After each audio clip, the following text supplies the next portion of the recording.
4 minus 4 gives us 0 times 4 minus 4 gives us 0.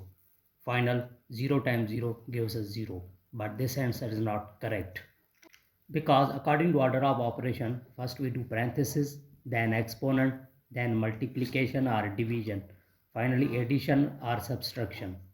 Remember that in multiplication and division have equal priority and we have worked from left to right. So in this expression, one is subtraction, multiplication, another also subtraction. So first we do multiplication. Now 4 minus, here 4 times 4 gives us 16. Now minus 4,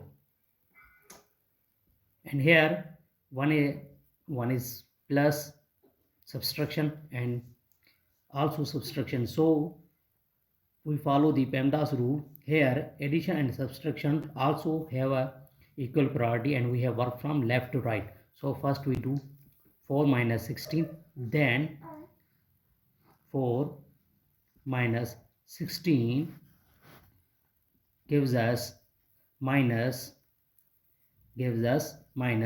12, then minus 12 minus 4 gives us minus 16. This is the right answer.